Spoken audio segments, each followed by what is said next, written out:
Hey guys, this is Andrew with Figure Fandom Review, and today we're gonna be reviewing the most beautiful, the strongest, the most generous, the kindest, most amazing ruler in the history of Universe 7. The one, the only SH Figuarts Full Power Frieza. I know, it's a little over the top, but man, he deserves it. So, obviously, I'm a huge Dragon Ball Z fan. Dragon Ball Super, Dragon Ball in general. I love the works of Akira Toriyama. It's my favorite franchise. That being said, when I started to collect SH Figuarts line, in particular, this is the figure that I wanted the most. Now, there's a lot of reasons for that. Firstly, Frieza is my favorite character, period. I think without Frieza, a lot of the future of Dragon Ball wouldn't be or Dragon Ball Z, and Dragon Ball Super wouldn't be what it became. But he represents a huge turning point, in Dragon Ball Z. Here you have Goku going from fighting planetary threats to now a universal threat. And not only that, every time you think Frieza, that they had Frieza, be it Piccolo, fusing with Nail, and then Frieza pulling out another transformation, or Goku fighting him and becoming a Super Saiyan and beating the tar out of him, only to realize that he wasn't even at 100%. This, is to me the greatest point in Dragon Ball Z, because this really was the turning point that would basically set the tone for the next fights coming afterwards. Here you have it, Goku just becoming a Super Saiyan, fighting the universe's greatest threat at 100% on a dying planet. I mean, it was epic, and I can only imagine watching it back in the day in like the 80s. I think it's either the 80s or the early 90s when it debuted, and seeing that and being like, whoa, the stakes were so high. So for me, I love this figure. Now, going on to this figure, I've been waiting for this for a while, and mostly I've got a lot of good to say about it, and hopefully I'm trying not to be biased. But also, there's a couple little negatives that I don't like, but they're typical with the Frieza line, if I'm being fair. So with that being said, let's go ahead, let's take him off the stand, and let's just dive right in. Alright guys, so like we usually do, we're just going to dive right into the aesthetics first. So first thing you're going to notice on him is he's buff. He has been taking his creatine, he has been hitting the gym hard, he gets lots of protein in, he is buff. And I'm here for it. I think he's really, really well proportioned. The only thing I kind of wish was slightly bigger. I think his quads are supposed to be, his legs should be a little bit thicker than that. I think the proportions just need to be just a tad, like a hair bit bigger, and that would have been perfect. Outside of that though, he's pretty much, not to say the word again, he's pretty much perfect. He has beautiful sculpt work throughout. You could see the cut details on his arms right there. You could see the the veins that he has on his legs, on his chest area. He has beautiful shading throughout. That typical bluish hue shading they use for Frieza's. He has that everywhere. He's shaded all over the place, and his toes even. They just did a really, really great job with the sculpt work and shading. I love these humongous shoulders, because that's how he looks. He looks just like this. Huge biceps, mega massive shoulders, V-tapered midsection. This is, for all those of you who know bodybuilding, this is Ronnie Coleman right here, bro. This is crazy. So just a beautiful, beautiful figure. I don't think I could complain too much about it. There is one thing I don't like aesthetically, and that is right here. If you look, they gave him a tramp stamp. I don't know why they would place that there. That is really just bad. There's no reason to put that made in or whatever, the factory numbers, whatever the hell that is. There's no reason to put that in the middle of his back. I mean, especially when I want to bend him and pose him. I could see you maybe putting it under the bottom of his foot if you want to do it, but it just doesn't make any sense to place that there. I think that was just really stupid, in my opinion. Outside of that, though, he is everything I wanted him to be. So, that being said, though, let's see how this guy moves. So, on to articulation. Alright guys, your favorite part, my favorite part, everybody's favorite part. How does he move? So, overall, I think that they did a really good job on this. So, for starting from the head, working our way down, of course, he can look side to side, no problems. So, really good side to side head movement, no issues there.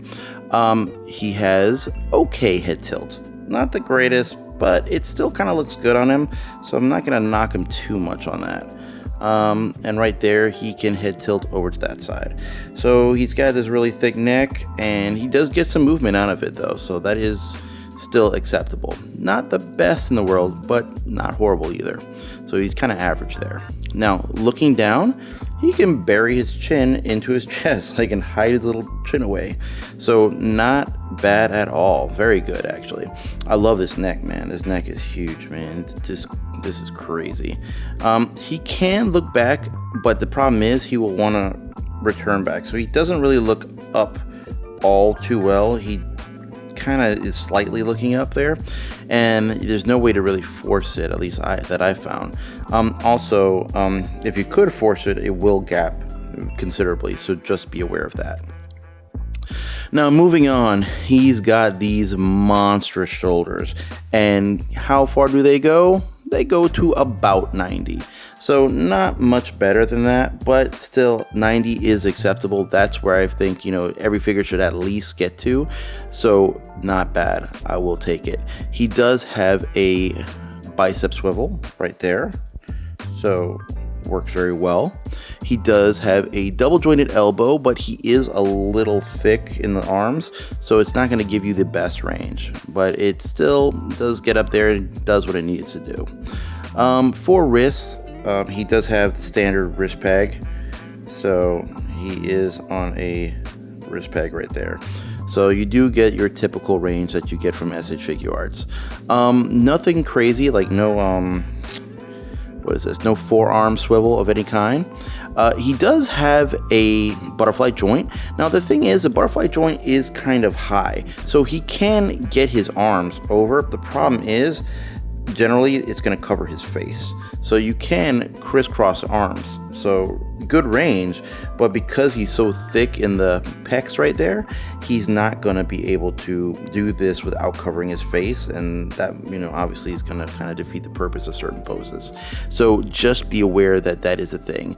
Also with the butterfly joint, it doesn't really protrude out very much. It just kind of stays there, so it just kind of stays in. So you will have this little gap, especially if you're posing him from this side here. From the back, not really too noticeable, but it is there, so just be aware.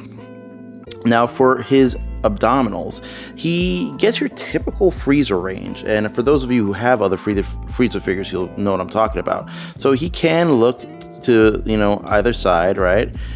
You could turn his upper torso separate from his lower torso, so you could turn this torso this way and this way. He will gap a little bit, so just be careful. You can kind of hide that by pushing him down a bit. So he does turn there. He does go back a little bit, and he does go forward a little bit. So he does have ab crunch in the top section.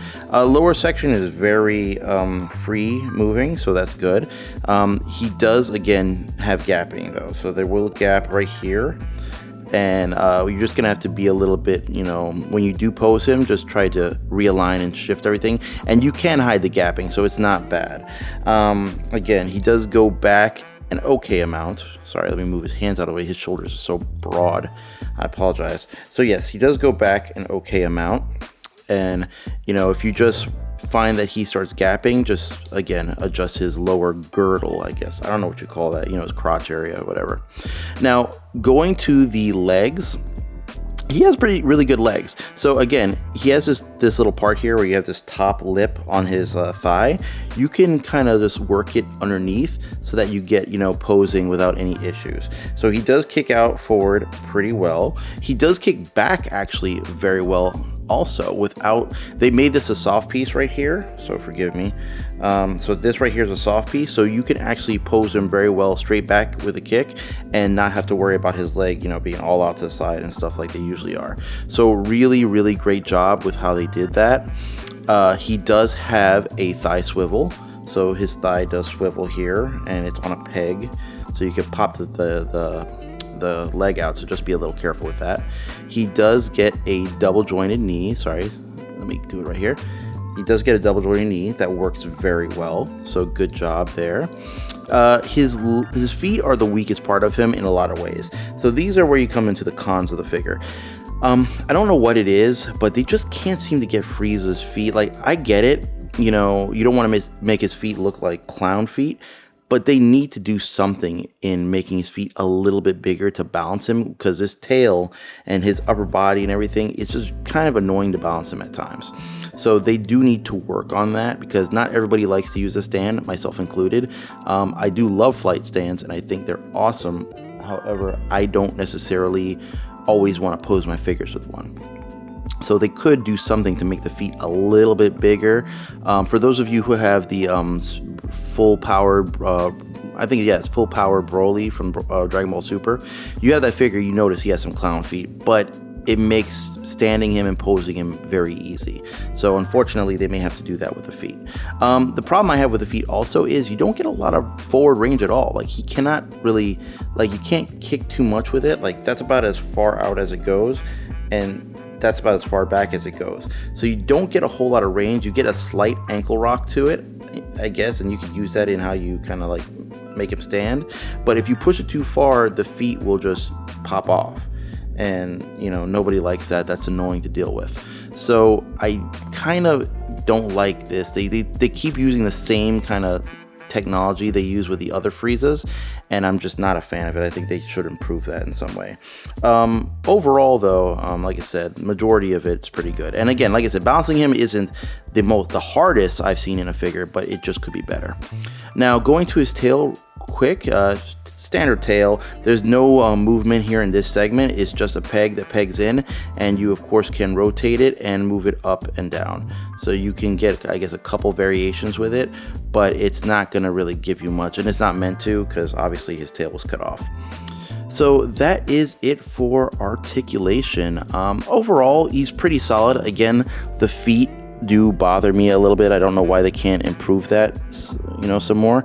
And, whoops, see, exactly what I was talking about. It's a little hard to balance him. Sometimes he likes to fall back. And, yeah, I mean, that's pretty much the biggest con, honestly, and he gaps a lot. But let's go ahead, let's move on to accessories. All right, so for accessories, we get one kind of annoyed, teeth-gritted face, a straining, teeth-gritted face. We get a shocked, surprised, or yelling face. We get a pair of open chopping hands, or Hova hands, if you're a Jay-Z fan. We get a pair of open palm blasting hands. We get a pair of gripping hands. We also get a pair of, curled feet for when he's flying or grabbing onto somebody with his feet. We do get an open palm hands for the energy effect piece. Speaking of, we also do get 2 energy discs. Alright guys, well there you have it. SH Figuarts Full Power Frieza. And yeah, they did an amazing job on this figure. Quick thing I want to apologize for. I did forget in the accessories to mention that Goku does come with this face of him getting either punched or it looks like he's getting hit in the left side of his face. That does come with this figure. I forgot to add that into the accessory piece, so forgive me for that. But yeah, this is an outstanding figure. They did such a great job in how they, did the sculpt work, the shading, the faces are all nice. It comes with a very good amount of hands, if I'm being honest. An energy of 2 energy, it's the same energy effect, but you get what I mean. 2 energy disc effects, that plug into the hands for it. Just a really, really awesome figure. Of course, they don't give us flight stands, because at this point, why would they? And, he does have in my opinion, on the negative sides, his feet could be a little bit bigger. I don't like the fact that, you know, it's a little annoying to pose him. I think they do need to update that and maybe make the feet for these tail figures a little bit bigger. Hopefully down the road we get a Janemba, and obviously he has a tail. So just making sure that they provide the proper balance, because if you're not going to give us flight stands, at least make it so that the figures are easy to pose with a tail. That way they're not falling over all the time. But yeah, very solid, strong release. I'm gonna give this a 9 out of 10. I think the issue with the feet is pretty easy to deal with. Like I said, it's annoying, it just takes a bit more time, but once you have him posed, he really isn't going anywhere. He does have that weird made in Vietnam tramp stamp on the middle of his back, which whoever placed that there and thought of that is just stupid. There's no reason to do that. And lastly, he does gap a bit. However, I'm not really going to knock him on that, because it's very easy to fix that by just adjusting him a little bit, and you can cover those gaps by cleverly moving him or moving parts of his body into those positions to kind of hide it. It's very easy to do, so I'm really not going to give him too much issues for that. So yeah, this to me is a solid 9 out of 10.